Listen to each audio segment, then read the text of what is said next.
اعوذ باللہ من الشیطان الرجیم بسم اللہ الرحمن الرحیم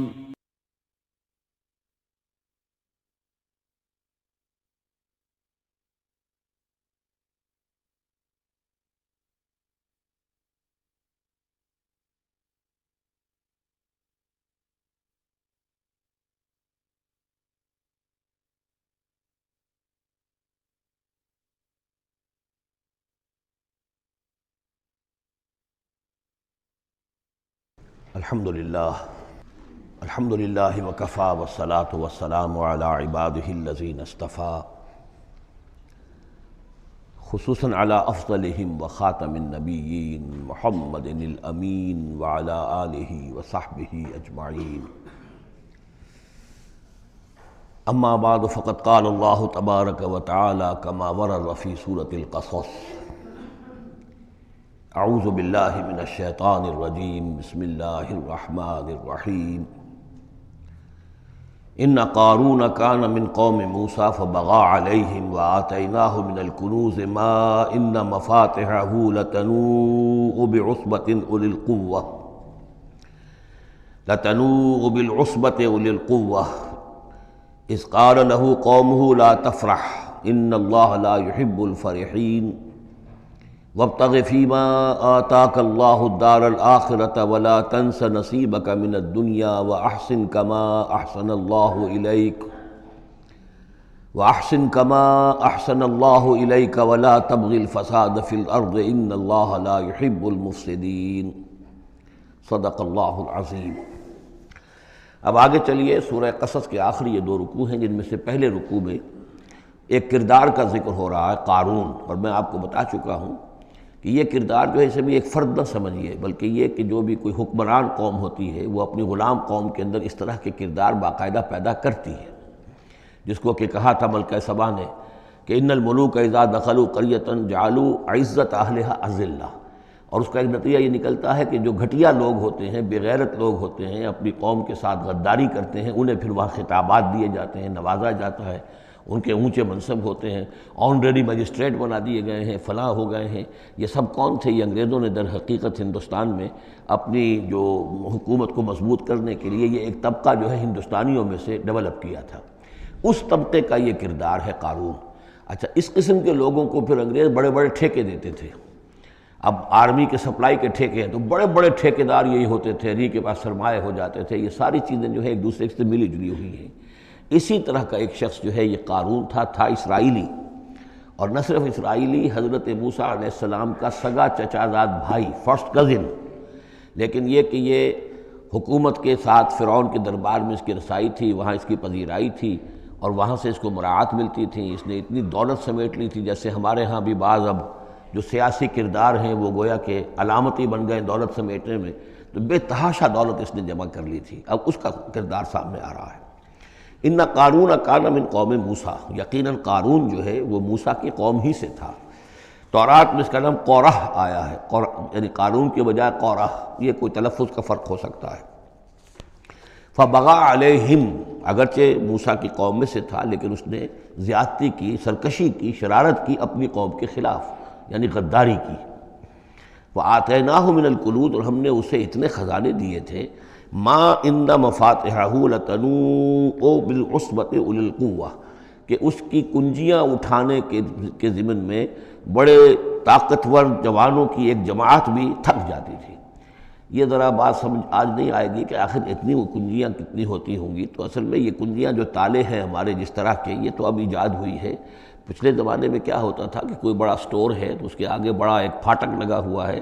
اور اس پھاٹک کے ساتھ جو دروازے کو بند کرنے کے لیے بڑی لمبی لکڑیاں لگائی جاتی تھیں، تو اس طریقے سے وہ جو اڑنگے لگائے جاتے تھے اسی سے وہ پھر دروازے جو ہے بند ہوتے تھے۔ تو اس طرح کی کوئی شے ہوگی، ورنہ جس طرح کے تالے اب ہمارے ہاں ہوتے ہیں اس طرح کے تالے تو اتنے نہیں ہو سکتے کسی بھی معاملے کے۔ لیکن یہ کہ اس کو اگر ذہن میں رکھیں تو بہرحال اس سے جو مراد ہے وہ یہ کہ دولت بے انتہا اس کے پاس جمع تھی۔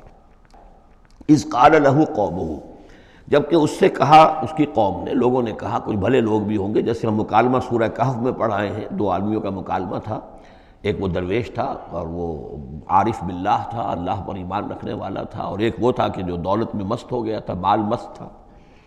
تو وہاں کچھ لوگوں نے جو اچھے لوگ ہوں گے ان سے کہا، اس سے قارون سے، لا تفرح ان اللہ لا يحب الفرحین۔ یہ ذرا یہاں پر 5 چیزیں جو آ رہی ہیں گنتے جائیے کہ ایسے لوگ جن کے پاس بہت سی دولت جمع ہو گئی ہو ان کو ان 4-5 چیزوں کو پیش نظر رکھنا چاہیے۔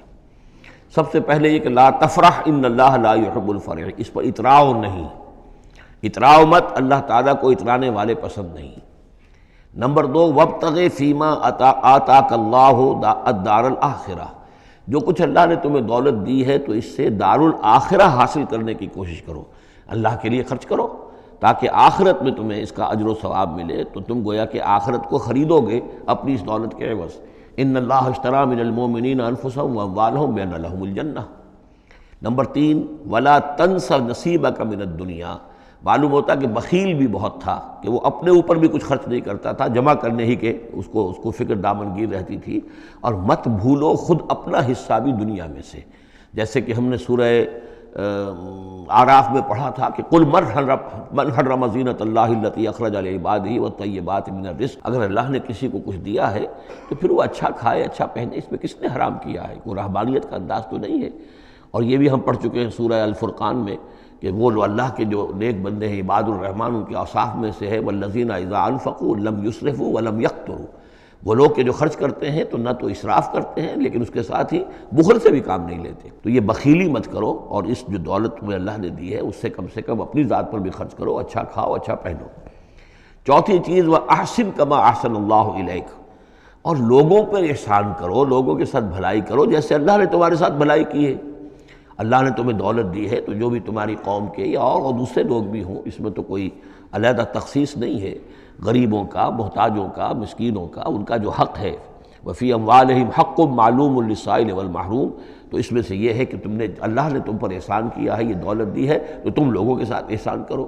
اور 5ویں بات، ولا تبغی الفساد فی الارض، زمین میں فساد مت مچاؤ۔ اب یہ کیا مراد ہے؟ فساد کون سا مچا رہا تھا؟ وہ نبی تھے اس وقت کے حضرت موسیٰ علیہ السلام۔ حضرت موسیٰ علیہ السلام اپنے کار نبوت و فرائض رسالت کی ادائیگی میں پوری طریقے سے لگے ہوئے ہیں، اور کچھ لوگ ان کے ساتھ دے رہے ہیں، ان کا ہاتھ بٹا رہے ہیں۔ اب کچھ لوگ اس کام میں جب اڑنگا ڈالیں گے تو گویا کہ یہ فساد فی الارض ہے۔ اللہ تعالیٰ جو خیر چاہتا ہے موسیٰ کے ذریعے سے وجود میں آئے، اب اگر آپ موسیٰ کی مخالفت کریں گے، اس کی اسکیموں کو ناکام کرنے کی کوشش کریں گے، یہ وہی بات ہے جو منافقین کے بارے میں سورہ بقرہ کے دوسرے رکوع میں آ چکی ہے۔ وَإِذَا قِيلَ لَهُمْ لَا تُفْسِدُوا فِي الْأَرْضِ قَالُوا إِنَّمَا نَحْنُ مُصْلِحُونَ أَلَا إِنَّهُمْ هُمُ الْمُفْسِدُونَ وَلَٰكِن لَا يَشْعُرُونَ۔ جب ان سے کہا جاتا ہے کہ تم زمین میں فساد یہی تھا کہ ایک جماعت ہے، ایک تحریک ہے، اس کا ایک نظم ہے، اس نظم کے خلاف تم ریشہ دوانیاں کر رہے ہو، اور اگر اس کی اسکیموں کو فیل کرنے کی کوشش کر رہے ہو تو گویا کہ جو اصلاحی عمل ہے، جو انقلاب برپا کرنے کے لیے جد و جہد ہو رہی ہے، اس کو نقصان پہنچا رہے ہو۔ ان اللہ لا يحب المفسدین، اللہ کو ایسے مفسد پسند نہیں ہے۔ تو یہ 5 چیزیں گن لیجئے۔ نمبر 1، لا تفرح ان اللہ لا يحب الفرحین۔ نمبر 2، وابتغ فیما آتاک اللہ الدار الآخرہ، جو کچھ اللہ نے دیا ہے اس سے آخرت کا گھر حاصل کرنے کی کوشش کرو، یعنی انفاق فی سبیل اللہ، اللہ کی راہ میں صرف کرنا۔ نمبر 3، ولا تنس نصیبک من الدنیا، خود دنیا سے بھی تم بھی اپنا حصہ حاصل کرو، اچھا کھاؤ، اچھا پہنو۔ وَأَحْسِن كَمَا أَحْسَنَ اللَّهُ إِلَيْكَ، اور خلق خدا پر بھی احسان کرو جیسے کہ اللہ نے تم پر احسان کیا ہے۔ اور نمبر 5، وَلَا تَبْغِ الْفَسَادَ فِي الْأَرْضِ، دین کے لیے، اللہ کی توحید کے لیے، اللہ کے دین کے لیے جو جد و جہد ہو رہی ہے اس کو تقویت پہنچاؤ، نہ یہ کہ اس کے اندر تم خلل پیدا کرنے کی کوشش کر رہے ہو۔ اعلیٰ انما اوتیتہ علی علم عندی، اس نے کہا کہ یہ دولت جو ہے تم سمجھتے ہو مجھے اللہ نے دی ہے، یہ تو مجھے دی گئی ہے میرے علم کی بنیاد پر، میرے اندر علم ہے، فہم ہے، سمجھ ہے، میری پلاننگ ہے، اس کے نتیجے میں نے دولت کمائی ہے۔ یہ ہے در حقیقت ایک مادہ پرست انسان کا، جو ایک زر پرست اور مادہ پرست انسان جو ہے وہ سمجھتا ہے میری صلاحیت، میں نے بروقت اندازہ کر لیا تھا کہ اب مارکیٹ میں اس چیز کی ڈیمانڈ پیدا ہوگی اور میں نے اس کے لیے بندوبست کیا، تو اب مجھے بارے نیارے ہو گئے ہیں، تو یہ میری ذہانت ہے، میں نے اندازہ کر لیا کہ اب یہ جو ہے اتار چڑھاؤ جو ہے بازار میں آنے والا ہے، اسی کے حساب سے میں نے کچھ خرید و فروخت کی ہے تو مجھے دولت مل گئی ہے۔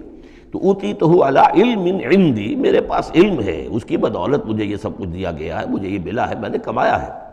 اولم یعلم، کیا وہ جانتا نہیں کہ ان اللہ قد اہلک من قبلہ من القرون، کہ اللہ تعالیٰ نے اس سے پہلے بہت سی قوموں کو ہلاک کیا، من ہوا اشد منہ قوتاً، جو اس سے کہیں بڑھ کر تھی طاقت میں بھی، وہ اکثر و جمعا، اور جن کے پاس مال و اسباب دنیاوی اور دولت کے انبار بھی ان سے زیادہ جمع تھے۔ ولا یسأل عن ذنوبہم المجرمون، اور اللہ تعالیٰ کو اس کی ضرورت پیش نہیں آئے گی کہ مجرموں سے ان کے جرم پوچھے، یعنی اللہ تعالیٰ کے پاس تو پورا حساب کتاب موجود ہے، اعمال نامے موجود ہیں، اسے کسی سے پوچھنے کی ضرورت نہیں ہوگی کہ تم کیا جرائم کر کے آئے ہو۔ تو یہ تو گویا کہ از خود اللہ کے علم میں ہے، اور اظہر من الشمس ہوگا۔ یہی بات سورہ رحمان میں آئے گی، فَيَوْمَئِذٍ لَا يُسْأَلُ عَنْ ذَنبِهِ إِنسٌ وَلَا جان،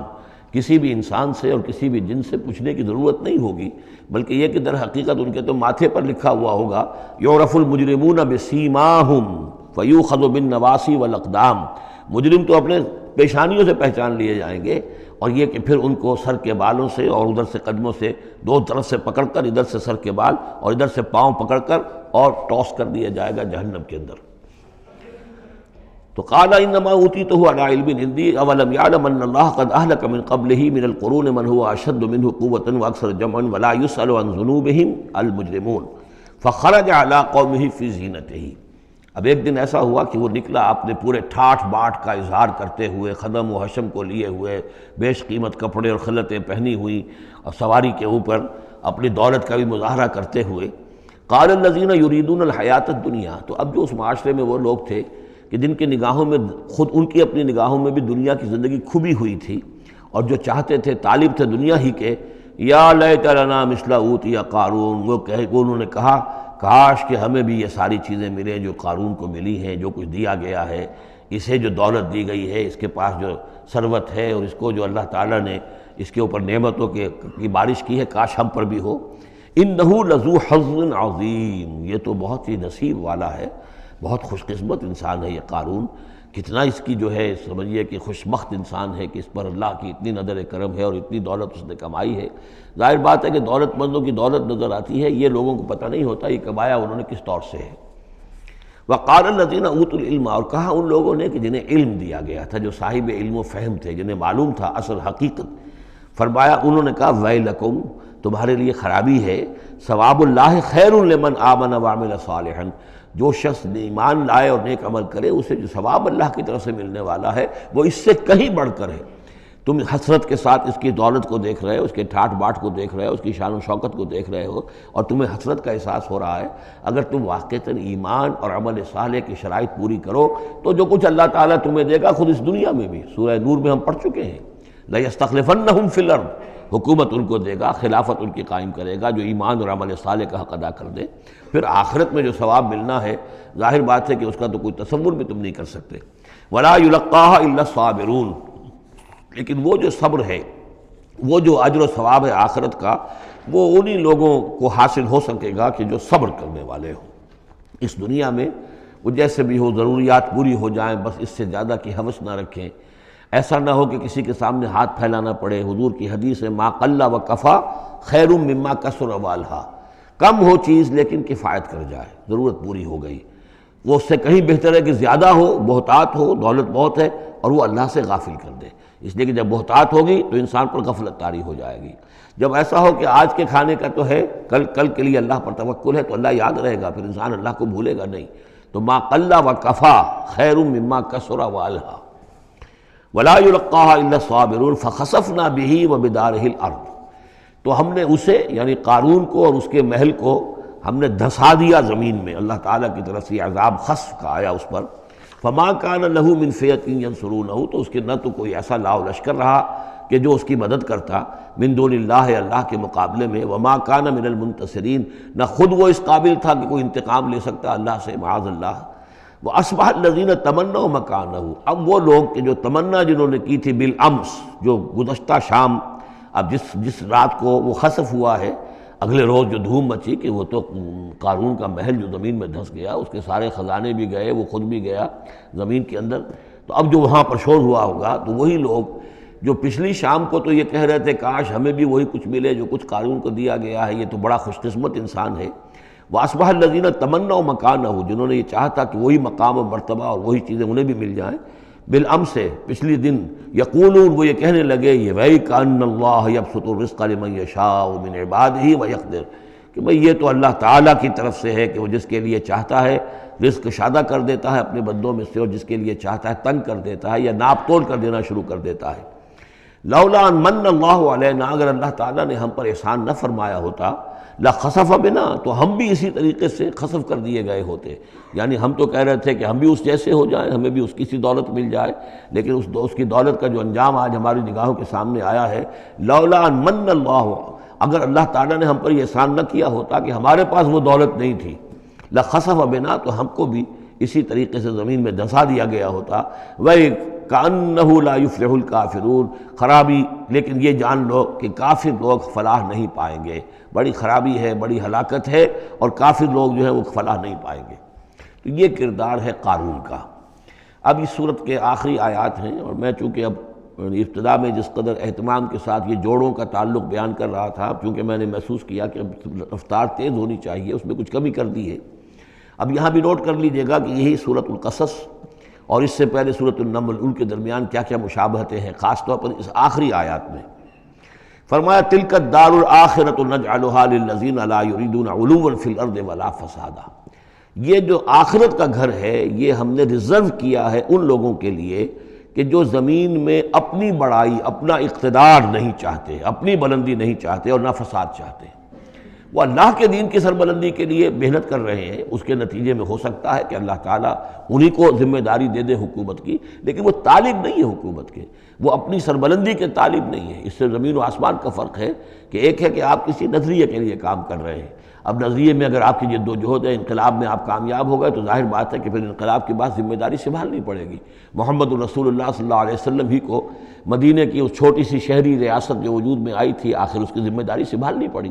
حالانکہ آپ خدا نہ خواستہ کوئی اقتدار کے طالب یا اقتدار کے بھوکے تو نہیں ہو سکتے تھے، لیکن یہ ہے کہ طلب جو ہے وہ اللہ جانتا ہے دل میں کس کے طلب ہے۔ اگر کوئی ذاتی طور پر اقتدار کا خواہاں ہے اور چاہتا ہے کہ میرا نام اونچا ہو جائے اور مجھے اختیار مل جائے اور میرا اقتدار ہو، تو وہ شخص اللہ تعالیٰ کے ہاں ڈسکوالیفائی ہو جاتا ہے۔ یہ پھر اللہ کے گھر کے لیے نہیں ہے۔ اللہ کا گھر جو ہے تلک الدار الآخرہ، یہ تو ہم نے رکھا ہوا ہے خاص طور پر مخصوص کر کے، ریزرو کر کے، للذین لا یریدون علوا فی الارض، جو زمین میں اپنے اقتدار کے خواہاں نہیں ہیں، ولا فسادہ، نہ زمین میں فساد بچانا چاہتے ہیں، والعاقبۃ للمتقین، اور عاقبت یعنی پچھلا گھر جو ہے، عاقبت کی پچھلی زندگی جو ہے یقیناً یہ اہل تقویٰ کے لیے، اس کی بھلائیاں، اس کے محاسن، اس کا عیش اور آرام وہ اللہ تعالیٰ نے اپنے متقی بندوں کے لیے خاص کیا ہے۔ من جاء بالحسنۃ فلہ خیر منہا، یہ آیت میں آئی ہے سورہ نمل کے بھی آخری حصے میں، جو کوئی شخص کوئی نیکی لے کر آئے گا تو اسے بدلہ ملے گا اس سے بہتر۔ ومن جاء بالسیئۃ،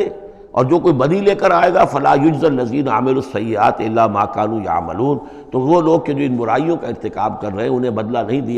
دیا جائے گا مگر وہی جو کچھ کہ وہ کر کے لائے۔ مطلب یہ کہ اللہ تعالیٰ کی طرف سے اضافہ نہیں ہوگا، جتنے جرم کیے ہیں اتنی ہی سزا، لیکن اہل ایمان اور اہل صلاح جو ہیں ان کی نیکیوں میں اللہ تعالیٰ 10 گنا دے، 700 گنا دے، اس سے بھی بڑھا دے، یضاعف لمن یشاء، تو یہ اللہ تعالیٰ کی مرضی ہے، جتنا چاہتا ہے دیتا، خیر منہا، بہرحال جو کچھ کر کے لے جاؤ گے اس سے بہتر ملے گا۔ لا یجزی الذین عملوا السیئات الا ما كانوا یعملون، انہیں وہی کچھ ملے گا جو کچھ کہ وہ عمل کر کے لائے تھے۔ ان الذی فرض علیک القرآن لرادک الی معاد، سورہ نمل میں آیا تھا کہ مجھے وَأُمِرْتُ أَنْ أَتْلُوَ الْقُرْآنَ، مجھے تو حکم دیا گیا میں قرآن سناتا رہوں، قرآن پڑھ کر تمہارے سامنے میں قرآن کے ذریعے سے انذار اور تبشیر اور قرآن کی تبلیغ اور قرآن کے ذریعے سے تذکیر اور قرآن کے ذریعے سے تمہارے جو نفسیاتی اور روحانی روگ ہیں ان کی شفا کے لیے میں کوشش کرتا رہوں، میرا کام تو یہ ہے۔ ان اتلو القرآن، مجھے حکم دیا گیا میں قرآن کی تلاوت کرتا رہوں، تلاوت پڑھ کر قرآن تمہیں سناتا رہوں۔ اب یہاں اسی کو تعبیر کیا، ان الذی فرض علیک القرآن، اے نبی جس ہستی نے آپ پر اس قرآن کی ذمہ داری ڈال دی ہے، اس کی تبلیغ آپ کے لیے فرض تھی، جیسے کہ ہم سورہ مائدہ میں آج پڑھا ہے، یا ایھا الرسول بلغ ما انزل الیک من ربک وان لم تفعل فما بلغت رسالتہ، اس قرآن کی تبلیغ کرنا آپ پر فرض ہے۔ اور جیسا کہ میں آپ کو بتا چکا ہوں، پھر آپ نے امت کے حوالے کر دی کہ اب امت کے فرض ہیں، فَلْيُبَلِّغِ الشَّاهِدُ الْغَائِبَ، فَلْيُبَلِّغ یہ فعل امر ہے، اب لازم ہے کہ وہ پہنچائیں جو یہاں ہیں ان کو، جو یہاں نہیں ہے۔ اس طریقے سے یوں سمجھیے کہ ایک سلسلہ جو ہے وہ شروع کر دیا گیا۔ لیکن یہاں فرمایا جا رہا ہے اے نبی ان الذی فرض علیک القرآن، جس ہستی نے آپ پر یہ قرآن فرض کیا ہے، جس ہستی نے آپ پر قرآن کی ذمہ داری عائد کی ہے، یہی ذمہ داری اصل میں پھر جو ہم میں سے ہر ایک پر آتی ہے وہی ہے جو میرے کتابچے میں نے وضاحت کے ساتھ بیان کی ہے کہ وہ 5 ذمہ داریاں ہیں۔ اللہ قرآن پر ایمان جیسا کہ ایمان کا حق ہے، قرآن کی تلاوت جیسے کہ تلاوت کا حق ہے، قرآن کو سمجھنا جیسے کہ سمجھنے کا حق ہے، قرآن پر عمل جیسے کہ عمل کا حق ہے، پھر قرآن کی تبلیغ، قرآن کو عام کرنا۔ ان الذی فرض علیک القرآن رادک الی معاد، وہ یقین آپ کو لوٹا لے جائے گی وہ ہستی، وہ اللہ جس نے آپ پر یہ قرآن کی ذمہ داری ڈالی ہے، تبلیغ قرآن کا فریضہ آپ کے کاندھوں پر رکھا ہے، وہ یقیناً آپ کو پہنچائے گا بہت اچھی جگہ لوٹنے کی۔ معاد عاد یعود سے اس میں ظرف ہے، لوٹنا، لوٹنے کی جگہ۔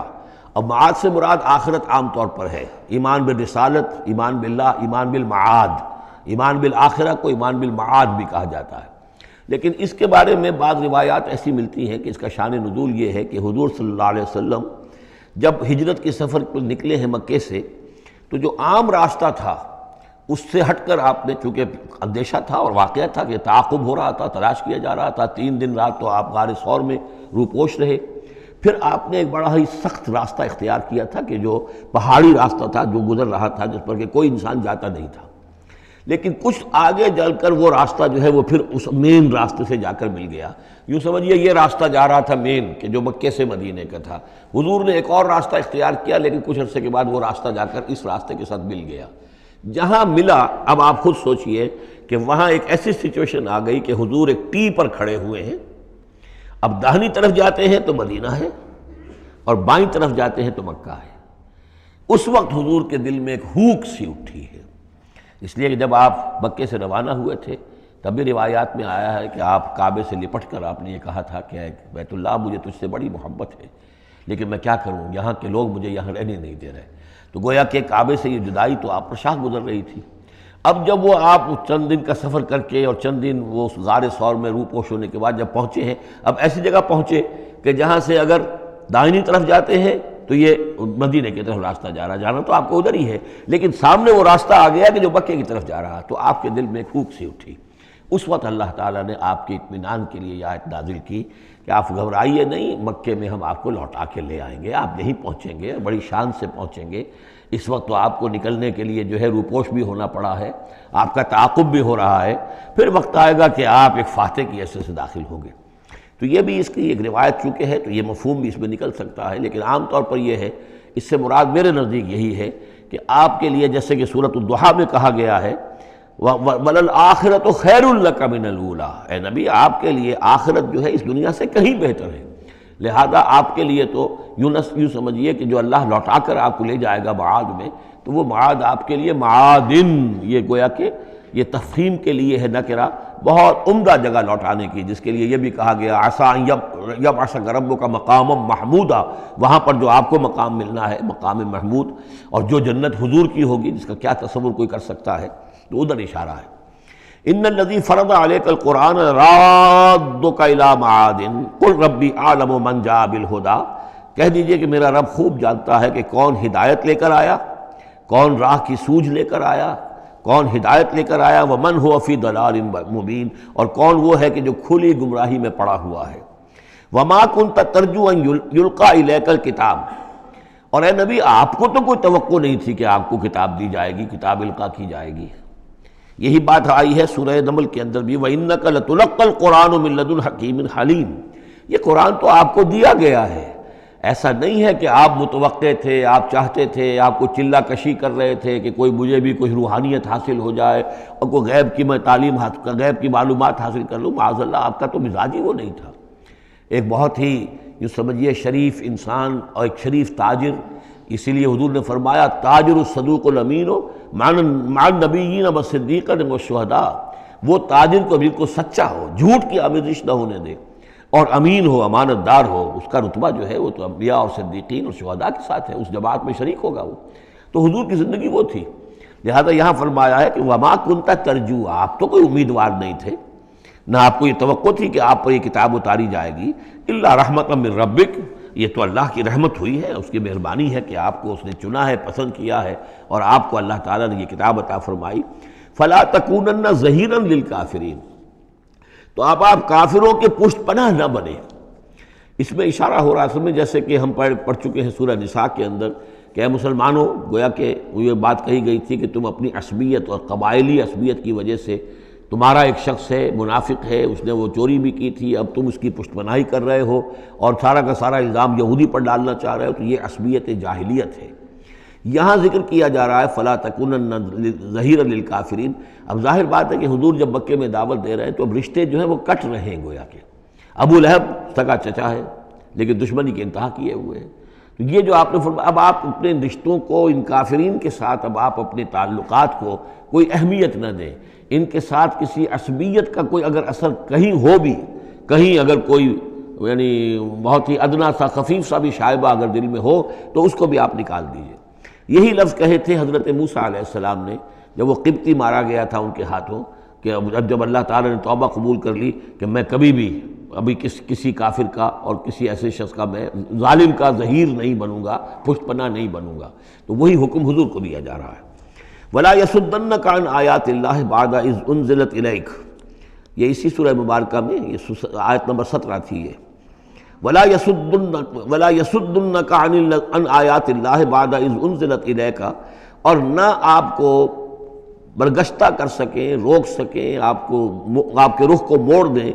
اللہ کی آیات سے، بعد اذ انزلت الیک، جبکہ وہ آپ پر نازل کر دی گئیں، وَدْعُ إِلَىٰ رَبِّكَ، یعنی یہ آپ کے کنبے والے، قبیلے والے، آپ کے یہ قریش جو ہیں، جو آپ ہی کے قبیلے کے لوگ ہیں، اگر آپ ان کے ساتھ کوئی اپنا بھائی چارہ رکھیں گے اور کوئی ان کے ساتھ تعلق قلبی جو ہے استوار رکھنے کی کوشش کریں گے، اگر کسی درجے میں بھی یہ قبائلیت جو ہے آپ کے اندر رہی تو یہ روک دیں گے، پھر آپ کو یہ تو پھر اس سے استعمال کریں گے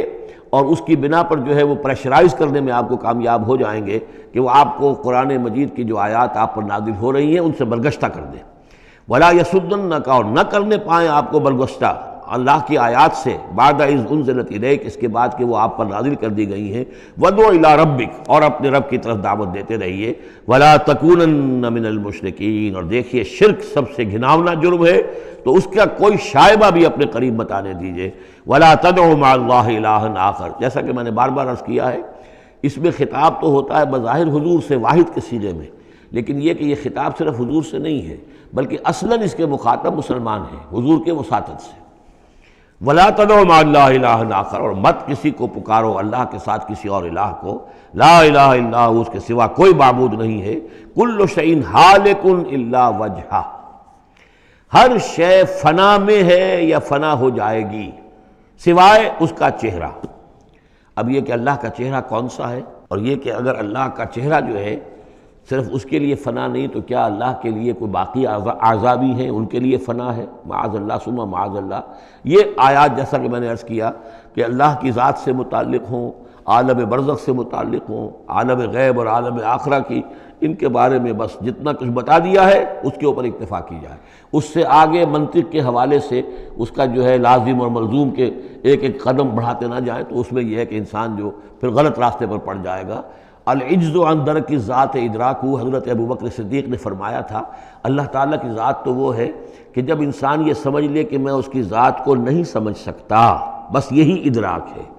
یہی معرفت ہے کہ اللہ کی ذات جو ہے وراء الورا ثم وراء الورا ثم وراء الورا۔ یہ الفاظ شیخ احمد سرہندی، جن کو ہم مجدد الفسانی رحمۃ اللہ علیہ کے نام سے جانتے ہیں، وہ اپنے خطوط میں مکاتیب میں انہوں نے بار بار یہ الفاظ کہے، ذات باری تعالیٰ وراء الورا ثم وراء الورا ثم وراء الورا، اس کا کوئی تصور کسی انسان کے لیے ممکن نہیں ہے۔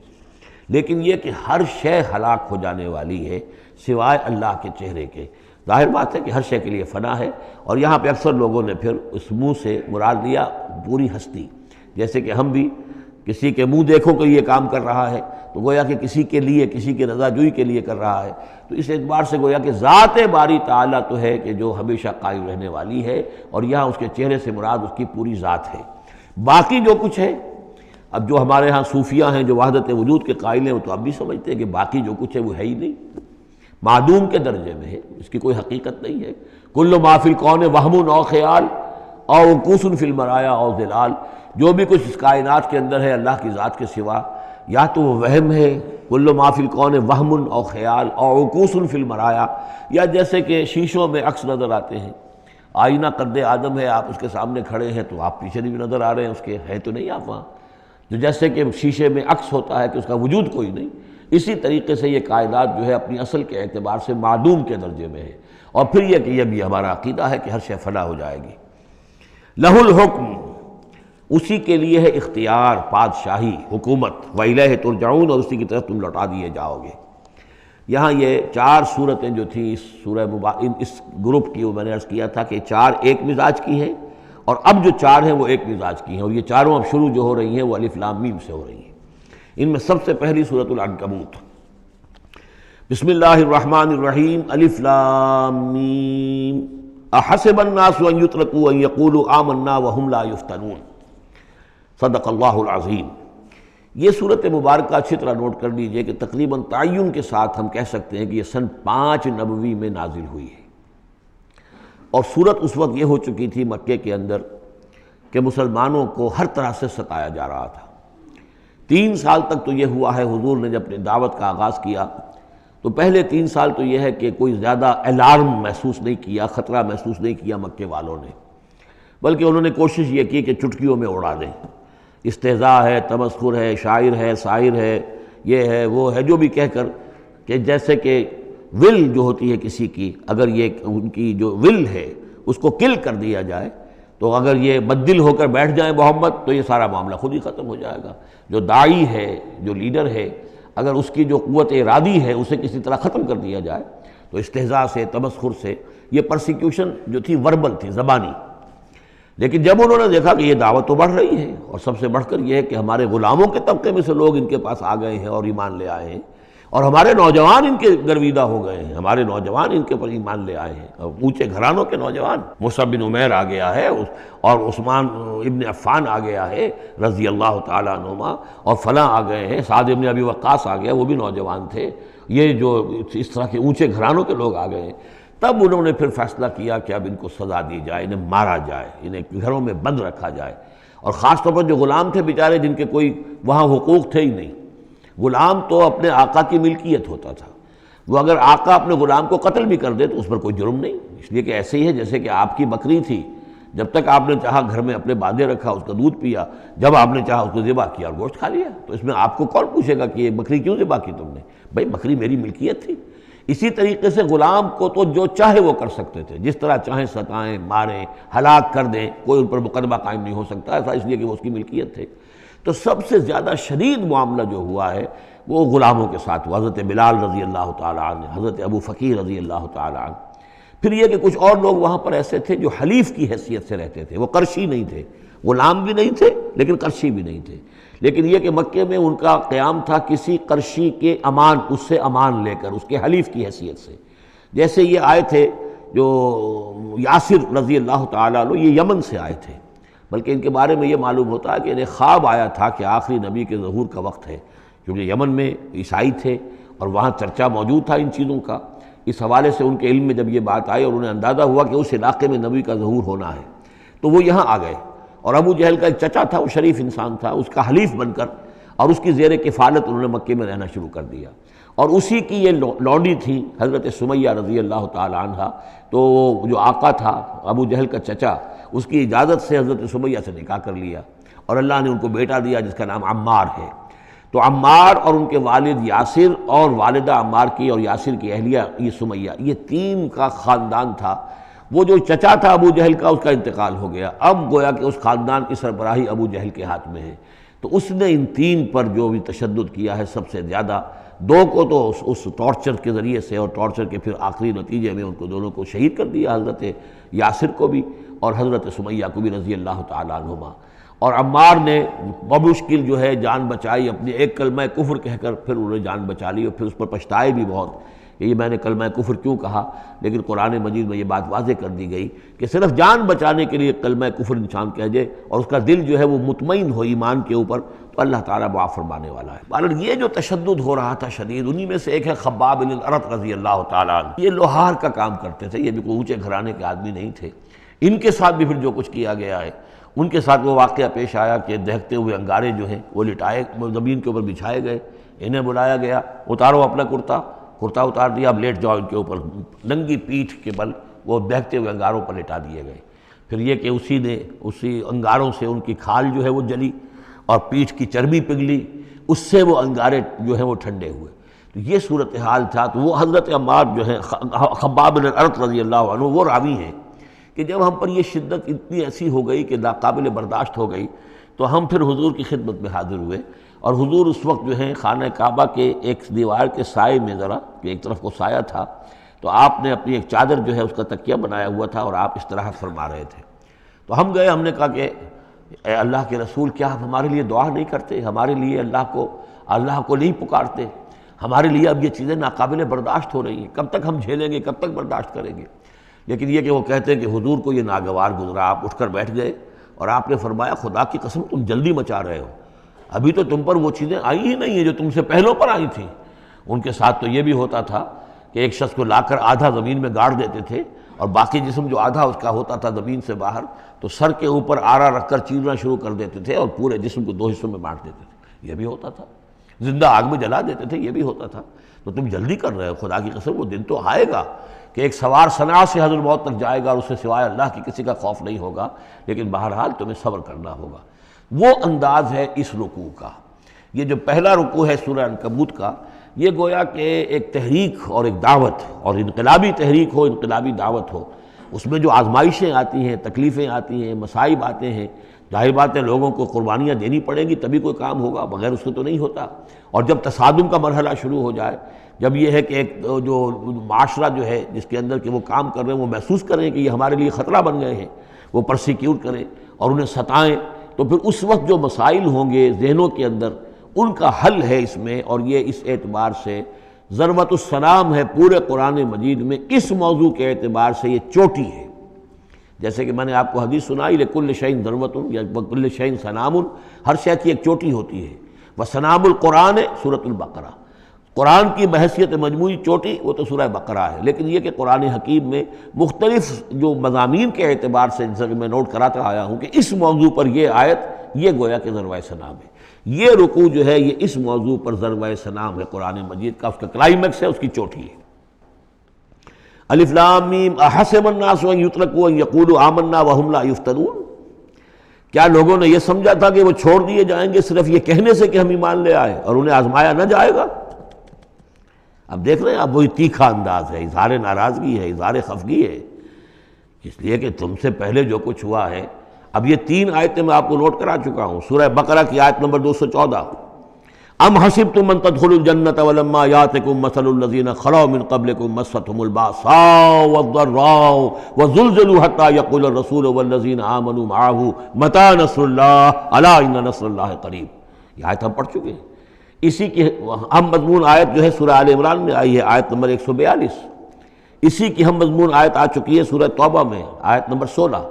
لیکن یہ کہ یہ مکی قرآن میں یہ آیت ہے، یہ ہے جڑ اور بنیاد، جو ہے کہ اس کا ظہور جو ہو رہا ہے، پھر یوں سمجھیے کہ یہ کلی کھلی ہے تو 3 اس کی جو پتیاں نمایاں ہوئی ہیں اس آیت کی، وہ سورہ بقرہ، سورہ آل عمران اور سورہ توبہ میں ہے۔ حسب الناس، اور ناس کہا ہے، یہ بھی نہیں کہ اہل ایمان کو یہ غلط فہمی ہو گئی تھی، یہ بھی ایک طرح سے عتاب کا انداز ہے، اللہ تعالیٰ ناراضگی کا اظہار کر رہے ہیں، تم جلدی مچا رہے ہو۔ احسب الناس ان یترکوا ان یقولوا آمنا وهم لا یفتنون، کیا لوگوں نے یہ سمجھا تھا کہ وہ یہ کہنے سے جنت میں داخل ہو جائیں گے، چھوڑ دیے جائیں گے کہ وہ ہم ایمان لے آئے، انہیں آزمایا نہ جائے گا؟ وَلَقَدْ فَتَنَّا الَّذِينَ مِن قَبْلِهِمْ، ہم نے تو جو بھی ان سے پہلے تھے ان کو بھی آزمایا ہے، ہر ایک کو آزمایا، آزمائش کے بغیر ہم نہیں کسی کے ایمان کو تسلیم کرتے۔ فَلَيَعْلَمَنَّ اللَّهُ الَّذِينَ صَدَقُوا وَلَيَعْلَمَنَّ الْكَاذِبِينَ، تو اللہ تعالیٰ تو ظاہر کر کے رہے گا، لفظی ترجمہ تو ہوگا اللہ جان کر رہے گا، لیکن اللہ تعالیٰ کا علم تو قدیم ہے، جو کچھ ان کے دلوں میں اللہ جانتا ہے، لیکن اللہ ظاہر کر دے گا کہ کون کتنے پانی میں ہے، کون منافق ہے، کون ضعیف الایمان ہے، کون قوی الایمان ہے، کون صادق الایمان ہے، کون جو ہے جھوٹ موٹ کا مومن بنا ہوا ہے، کون وہ دودھ پینے والا مجنوں ہے اور کون واقعتاً جانثار مجنوں ہے، یہ سب کچھ پتہ چلتا ہے آزمائشوں سے۔ اور ہم نے تو آزمایا ہے ان کو بھی جو ان سے پہلے تھے، تو لازماً اللہ واضح کر کے رہے گا، مبرہن کر دے گا ان کو بھی کہ جو سچے ہیں، اور وہ یقیناً واضح کر دے گا، نمایاں کر دے گا ان کو بھی جو جھوٹے ہیں۔ اب اس کے ساتھ ہی دیکھیے اس میں جو عجیب آپ کو بات ملے گی اس رکوع میں، یہ دو آیتیں آئی ہیں، کیونکہ ایک آیت تو حروف مقطعات پر تھی، یہ دو آیتیں آئی ہیں، اس میں تو ڈانٹ، ایک طرح کی ڈانٹ پڑ گئی ہے صحابہ کرام کے اوپر جنہوں نے ذرا سا بھی شکوہ کیا تھا، لیکن اب دو آیتوں میں اس کی دلجوئی ہے ان کی، یعنی یہ کہ ایک طرف ترغیب ہے تو ترغیب بھی ہے، جیسے کوئی شفیق استاد ہوتا ہے کبھی کسی وقت ڈانٹتا بھی ہے، کوئی گھرکی بھی دیتا ہے، کوئی جھڑکی بھی دیتا ہے، کسی وقت مارتا بھی ہے، سزا بھی دیتا ہے، پھر لیکن کسی وقت پھر یہ کہ حوصلہ افزائی بھی کرتا ہے، تھپکی بھی دیتا ہے، پیٹھ پر ہاتھ رکھتا ہے۔ تو اس طریقے سے یہ اللہ تعالیٰ کا معاملہ اپنے بندوں کے ساتھ اسی طرح ہے، جیسے کہ حدیث میں آیا خلق و عیال اللہ، مخلوق جو ہے اللہ تعالیٰ کے لیے اس کے کنبے کی حیثیت رکھتی ہے۔ تو دو آیتیں جو آئی ہیں وہ تو گویا کہ ایک طرح سے سرزنش کی اور اظہار ناراضگی، اظہار خفگی۔ اب دو آیتیں دیکھیے،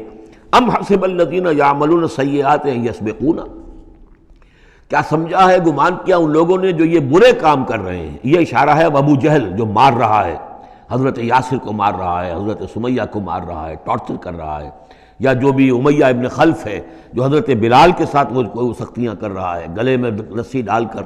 اور جو جانوروں کی لاشیں ہوتی ہیں ان کی طریقے سے گھسیٹا جا رہا ہے مکے کی گلیوں کے اندر، اور بڑی تپتی ہوئی جو ہے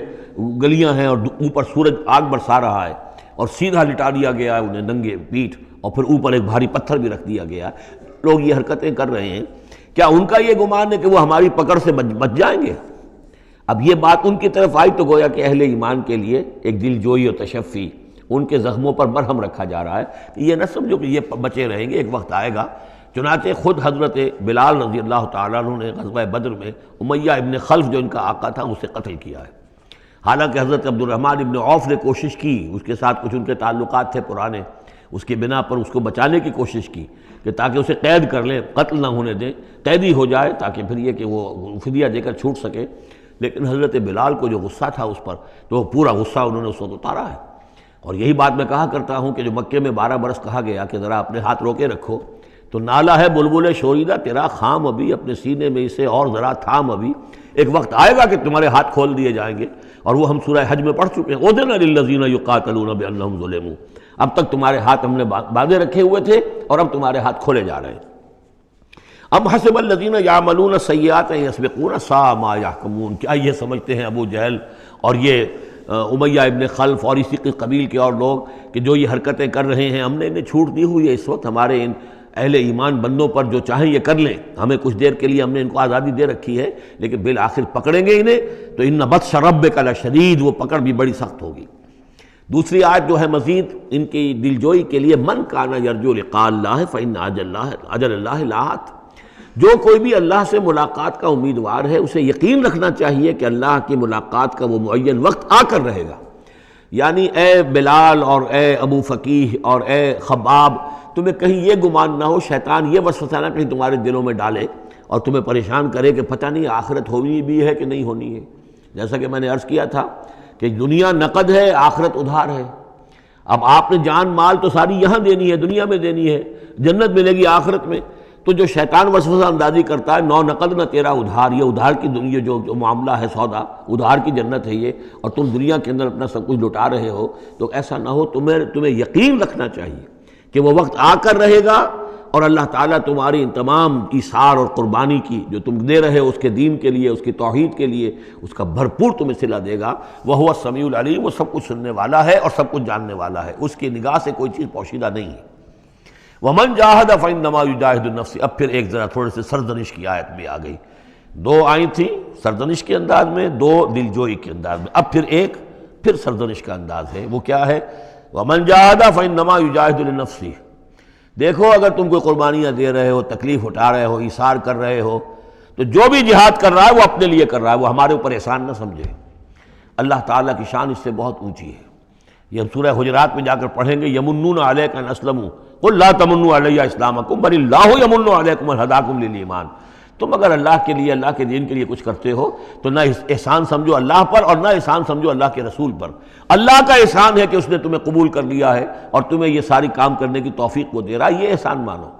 منت منہ کی خدمت سلطان ہمی کنی، اس کا احسان نہ دھرو بادشاہ پر کہ تم خدمت کر رہے ہو بادشاہ کی۔ منت شناسزو کہ بخدمت بداشتت، اس کا احسان مانو کہ اس نے تمہیں خدمت کا موقع دیا ہے۔ تو اللہ تعالیٰ کا احسان مانو اور یہ نہ سمجھو کہ تم اللہ پر کوئی احسان کر رہے ہو۔ وَمَنْ جَاهَدَ فَإِنَّمَا يُجَاهِدُ لِنَفْسِهِ۔ اب دیکھ رہے ہیں کہ کس قدر متعلق یہ چیزیں ہیں، انسانی احساسات ہوتے ہیں، اس طرح کے خیالات آتے ہیں۔ إِنَّ اللَّهَ لَغَنِيٌّ عَنِ الْعَالَمِينَ، اللہ تعالیٰ تو تمام جہانوں سے غنی ہے، اسے کسی کی احتیاج نہیں ہے۔ وَالَّذِينَ آمَنُوا وَعَمِلُوا الصَّالِحَاتِ، اب ایک آیت آ رہی ہے پھر دل جوئی والی، اور جو لوگ ایمان لائے اور جو لوگ نیک عمل کریں گے، ایمان کے تقاضے پورے کریں گے، ثابت قدم رہیں گے، ان مصیبتوں کو جھیلیں گے، لَنُكَفِّرَنَّ عَنْهُمْ سَيِّئَاتِهِمْ، ہم لازماً دور کر دیں گے ان سے ان کی برائیوں کو، ان کے نامہ اعمال کے اوپر اگر کوئی دھبے ہوئے بھی، کوئی چھینٹی ہوئی بھی تو ہم انہیں ہٹا دیں گے، اور وَلَنَجْزِيَنَّهُمْ أَحْسَنَ الَّذِي كَانُوا يَعْمَلُونَ، اور لازماً بدلہ دیں گے۔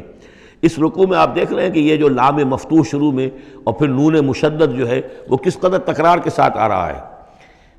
فَلَيَعْلَمَنَّ اللَّهُ الَّذِينَ صَدَقُوا وَلَيَعْلَمَنَّ الْكَاذِبِينَ، آیت نمبر 3 کے اندر بھی 2 مرتبہ وہ صیغہ آیا۔ اب یہاں جو آیا لَنُكَفِّرَنَّ عَنْهُمْ سَيِّئَاتِهِمْ، ہم لازماً ان سے ان کی برائیوں کو دور کر دیں گے، وَلَنَجْزِيَنَّهُمْ أَحْسَنَ الَّذِي كَانُوا يَعْمَلُونَ، اور یقیناً بدلہ دیں گے انہیں بہت عمدہ ان کے اعمال کا۔ وَوَصَّيْنَا الْإِنسَانَ بِوَالِدَيْهِ، اب ایک مسئلہ اور تھا عملی، جو لوگ ایمان لائے تھے نوجوان تھے، جو ان میں سے نوجوان تھے، اب ان کے لیے مسئلہ یہ ہو گیا کہ والدین کہہ رہے ہیں ہمارے حقوق ہیں تمہارے اوپر، ہم نے تمہیں پالا پوسا ہے،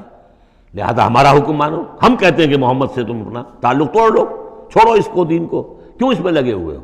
آخر تم ہماری اولاد ہو، ہم نے تمہیں پالا، خاص طور پہ ماں حضرت سعد بن ابی وقاص کی والدہ، والد تو فوت ہو چکے تھے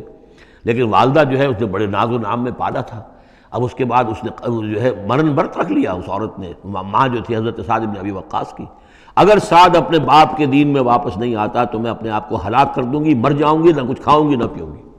اب دیکھیے اس نوجوان سلیم الفطرت نوجوان جو ایمان لایا ہے محمد صلی اللہ علیہ وسلم، بہرحال وہ ایک شریف انسان ہے، نوجوان ہے، ماں کی یہ حالت دیکھ رہا ہے تو کتنے بڑے امتحان سے دوچار ہو گیا۔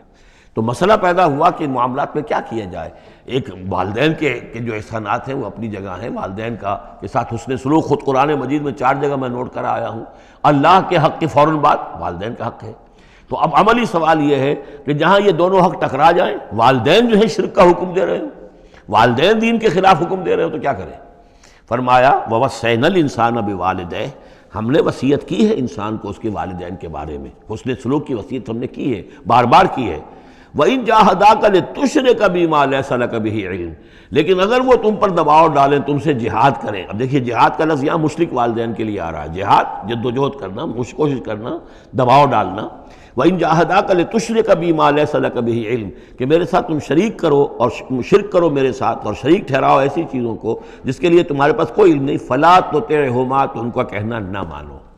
گویا کہ یہاں وہ اپنی لمٹ سے ایکسیڈ کر رہے ہیں۔ اب والدین کے حقوق ہیں لیکن اللہ کے حقوق کے بعد، اللہ کے حقوق سے پہلے نہیں، اللہ کا حق فائق ہے، لہذا اس معاملے میں اللہ کا دین ہے، اللہ کا حکم وہ مقدم رہے گا، والدین کا حکم دوسرے نمبر پر ہوگا۔ ہاں یہ ہے کہ ایک بندہ جو ہے، ایک نوجوان، وہ یہ ضرور کرے کہ ڈانٹ کر نہ بات کرے، ڈپٹ کر بات نہ کرے، سینہ تان کر نہ کرے، اس طرح کرے جیسے کہ حضرت ابراہیم یا ابتے یا ابتے یا ابتے، وہ ابا جان، امی جان، آپ دیکھیے میرے لیے مجبوری ہے، میں نہیں کر سکتا ہوں، آپ اس معاملے کے اندر مجھ پر جو ہے وہ دباؤ نہ ڈالیں، نرمی کے ساتھ ان میں جس طریقے سے بھی ہو، لیکن یہ ہے کہ ماننا نہیں ہے۔ یہ بات اور مزید کھل کر آئے گی سورہ لقمان میں۔ وَإِن جَاهَدَاكَ لِتُشْرِكَ بِمَا لَيْسَ لَكَ بِهِ عِلْمٌ فَلَا تُطِعْهُمَا، تو ان دونوں کا کہنا مت مان۔ إِلَيَّ مَرْجِعُكُمْ، میری ہی طرف تمہیں لوٹ کر آنا ہے، فَأُنَبِّئُكُمْ بِمَا كُنتُمْ تَعْمَلُونَ، اور پھر میں تمہیں بتا دوں گا، جتلا دوں گا جو کچھ کہ تم کرتے رہے تھے۔ اب یہاں بھی ایک مسئلہ پیدا ہوتا ہے کہ یہ لوگ اپنے گھر والوں سے کٹ رہے ہیں، والدین سے کٹ رہے ہیں، بھائی سے جدا ہو رہے ہیں۔ اب یہ عتبہ ابن ربیعہ جو بہت بڑا سردار تھا، ان کے بڑے بیٹے جو ہے حذیفہ ابن عتبہ، وہ ایمان لے آئے، اور چھوٹا بھائی وہ تھا کہ جو میدان میں گیا، میدان جنگ میں باپ کے ساتھ غزوہ بدر میں، جو پہلے جو 3 جو ہے واصل جہنم ہوئے ان میں وہ بھی تھا، ولید بن عتبہ غالباً نام تھا اس کا۔ تو بھائی سے جدا ہو رہا ہے، رشتہ داروں سے اب کٹ گئے ہیں، والدین سے گھر نکال دیے گئے ہیں، تو اب ان میں جو ان کے دل زخمی ہیں،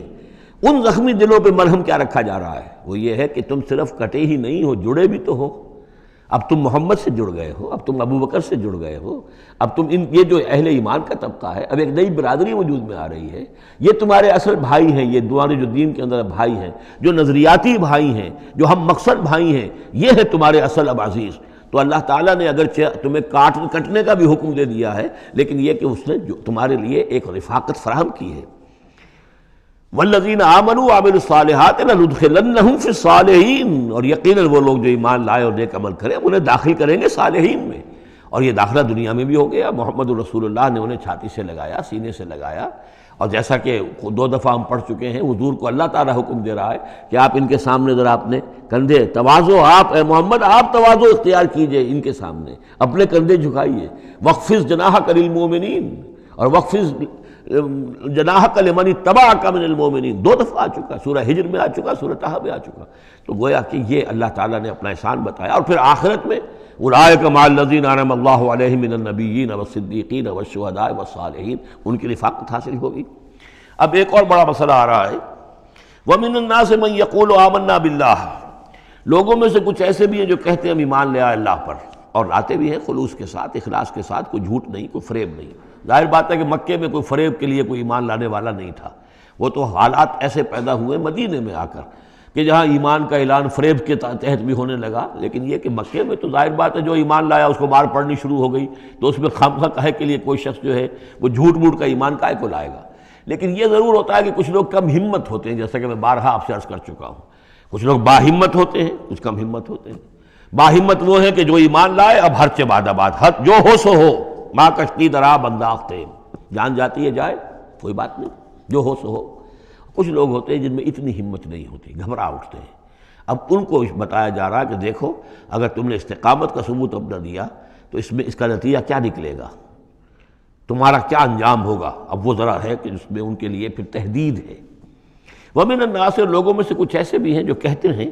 مَن یقول آمنا باللہ، ہم اللہ پر ایمان لائے، فَإِذَا أُوذِیَ فِی اللَّہِ، جب اللہ کی راہ میں اللہ کی توحید کو ماننے کی وجہ سے ان کو ایذا پہنچائی جاتی ہے، پرسیکیوٹ کیا جاتا ہے، انہیں ٹارچر کیا جاتا ہے، جعل فتنۃ الناس کعذاب اللہ، تو وہ لوگوں کی طرف سے ڈالی ہوئی فتنے کو، آزمائش کو، یہ ایسے اس سے گھبرا اٹھتے ہیں جیسے اللہ کے عذاب سے گھبرانا چاہیے۔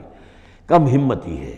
وَلَئِن جَاءَ نَصْرٌ مِّن رَّبِّكَ، اور اے نبی اگر آپ کے رب کی طرف سے مدد آ جائے، صورتحال تبدیل ہو جائے، فتح آپ کو مل جائے، حالات اچھے ہو جائیں، لَيَقُولُنَّ إِنَّا كُنَّا مَعَكُمْ، اس وقت پھر یہ کہیں گے کہ ہم بھی تو آپ کے ساتھ ہی تھے۔ یہ کردار پہلے بھی آ چکا، سورہ بقرہ میں آ چکا، سورہ حج میں آ چکا۔ وَمِنَ النَّاسِ مَن يَعْبُدُ اللَّهَ عَلَىٰ حَرْفٍ فَإِنْ أَصَابَهُ خَيْرٌ اطْمَأَنَّ بِهِ وَإِنْ أَصَابَتْهُ فِتْنَةٌ انقلب عَلَىٰ وَجْهِهِ خَسِرَ الدُّنْيَا وَالْآخِرَةَ۔ وہی کردار پھر یہاں پر آ گیا ہے۔ کوئی کہا کہ ہم ایمان لے آئے، لیکن جب تکلیف آئی، کوئی مصیبت آئی تو ایسے گھبرا گئے جیسے کہ اللہ کے عذاب سے گھبرانا چاہیے۔ لیکن یہ کہ اس کے بعد اگر نصرت آ جائے تو یہ آپ موجود ہوں گے کہ ہم بھی ساتھی تھے آپ کے۔ اولیس اللہ بعالم بما فی صدور العالمین، تو کیا اللہ بخوبی واقف نہیں ہے اس سے کہ جو لوگوں کے جو تمام جہان والوں کے دلوں کے اندر ہے اور جو ان کے سینوں کے اندر مضمر ہے۔ وَلَيَعْلَمَنَّ اللَّهُ الَّذِينَ آمَنُوا وَلَيَعْلَمَنَّ الْمُنَافِقِينَ، اور یقیناً اللہ ظاہر کر کے رہے گا سچے اہل ایمان کو اور ظاہر کر کے رہے گا منافقین کو۔ گویا کہ یہ شکل جو ہے یوں سمجھیے یہ وہ روگ ہے کہ یہ اگر بڑھ گیا، تم نے ابی نپ دی ایول ان دی بڈ، ابھی فوری طور پر اس کی اصلاح کر لو، فوری طور پر علاج کر لو۔ ابھی ٹی بی کا تمہیں انفیکشن ہوئی ہے، فرسٹ سٹیج میں ہے، علاج کر لو۔ لیکن اگر کہیں تم نے اس وقت پرواہ نہ کی اس کی اور یہ مرض بڑھ گیا تو یہ منافقت تک لے جائے گا تمہیں، اللہ تعالیٰ پھر کھول دے گا کہ یہ منافقت ہے۔ تو یہ ہے اصل میں پورے مکی قرآن میں یہ ایک جگہ ہے جہاں لفظ منافقین آیا ہے۔ باقی کردار آیا ہے سورہ حج کے اندر بھی، لیکن وہاں لفظ منافق نہیں ہے۔ وَمِنَ النَّاسِ مَن يَعْبُدُ اللَّهَ عَلَىٰ حَرْفٍ فَإِنْ أَصَابَهُ خَيْرٌ اطْمَأَنَّ بِهِ وَإِنْ أَصَابَتْهُ فِتْنَةٌ انقلب عَلَىٰ وَجْهِهِ خَسِرَ الدُّنْيَا وَالْآخِرَةَ۔ لیکن یہاں کھول دیا گیا یہ کردار کس کا ہے، یہ تو پھر منافقت سے۔ وَلَيَعْلَمَنَّ اللَّهُ الَّذِينَ آمَنُوا وَلَيَعْلَمَنَّ الْمُنَافِقِينَ۔ اب ایک اور تیسرا پرابلم ہے، یہ 3 پرابلم یہاں پر ٹیکل کیے گئے ہیں۔ وہ نوجوان جن کے والدین ان کے اوپر دباؤ ڈال رہے تھے،